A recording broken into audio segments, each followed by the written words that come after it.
visiting Made You Look today. Made You Look is filled with local handmade jewelry.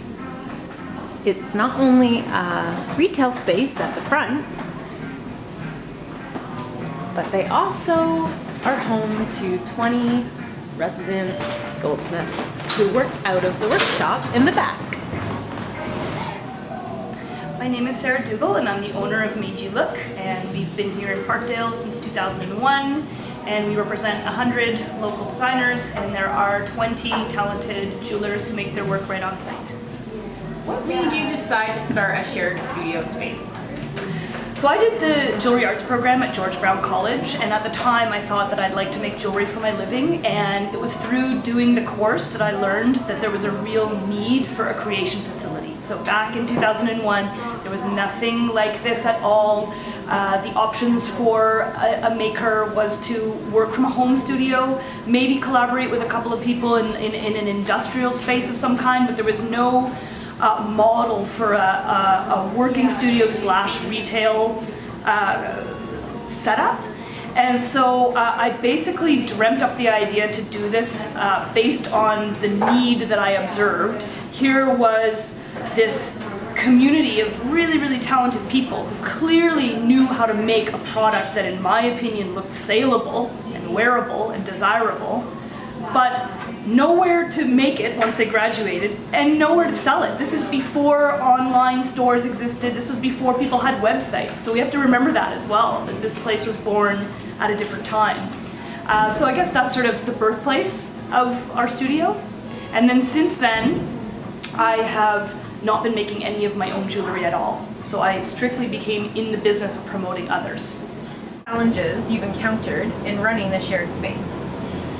So, setting up a shared environment, I think right from the get-go, there's a lot of letting go that has to occur. What was important for me is what's going to make this space special is if it can reflect all of the individuals who embody the space. I don't think it would have been as successful if I came to this with some idea that I knew everything, that I had systems, that I had a plan that was mine and mine alone. I think the beauty of it is to let the people who are using the space help dictate how they would like it to be. So I think that is a tricky balance to find, because I think part of the nature of a true entrepreneur is to be a bit of a control freak and to have like really crisp, clear ideas about how they would like to see their world, and then to let other people into that space and say, you know what, no, I'm going to provide a platform for you to shine, for you to be you, and for you to use this platform to your best ability and to your advantage, and for us all to benefit from that collective energy. So I feel like that's the challenge. The challenge is the letting go, because I might want to micromanage. I might want to think that I know a lot about what I'm doing, but every time we introduce a new person into the space, I want that person to feel like this is their space too. I don't want them to feel like they're joining my cruise ship, you know, that where they don't have a say. I just don't think that that's conducive for the creative juices to be flowing. So I guess that would be the biggest ultimate challenge.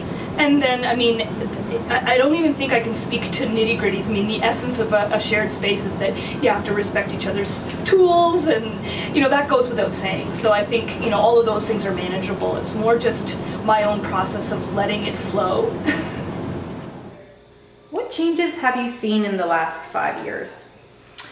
So the interesting thing about running a retail store is it was set up based on the very fundamental beliefs of location, location, location, and having a beautiful store window, and having highly trained staff, and being open 7 days a week, and having a really high quality product. And those were all of the building blocks that I built my business on, and things that I really believed strongly in, and I was really careful about where we were locating. And then in the last chunk of time, 5 years, 10 years, with the increase in accessibility of online presence and shopping, it's changed my method of speaking to my customers. At first I thought my method was with my store and the Queen car going by and seeing that beautiful store window. And now I understand that my number one method of communicating to my customers is on a computer screen, which is like a two-dimensional flat thing that people sit at, which is not the way I want to communicate with the world.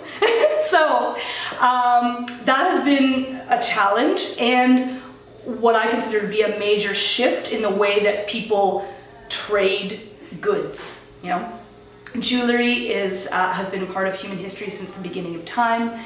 I got into this thinking that it was a really, really authentic thing to trade jewelry, to make something and trade it.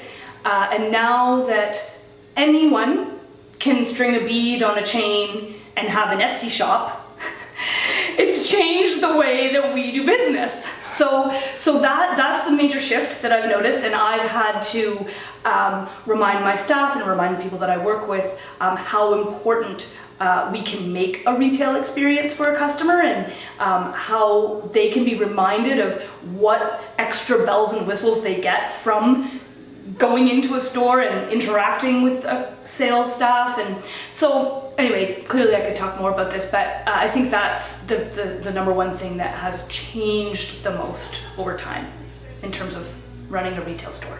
Bridal jewelry tends to be a little bit more safe and conservative and not necessarily breaking all of the design rules. So as much as I wanted to be able to sell it, I sort of felt like it would be better to showcase it in its own environment.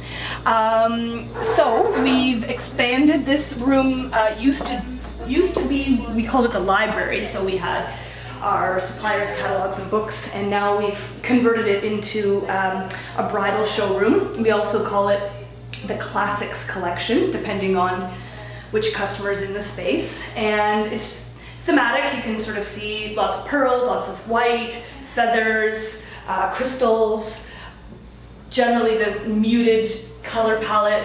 And what's fascinating, so we basically had this room open for a couple of weeks, and it was very much almost a construction site for a while, and we were still inviting customers back, and we've sold a ton of work from this space. So that was kind of a good sign that this was something that the customers were able to understand, and I think they appreciate that we've sort of pulled this collection together.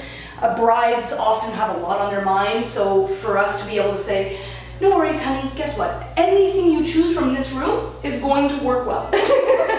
So that's kind of what we're doing, and I'm still learning about the space a little bit, but the room also doubles as a client meeting room as well, so we can do that in here too.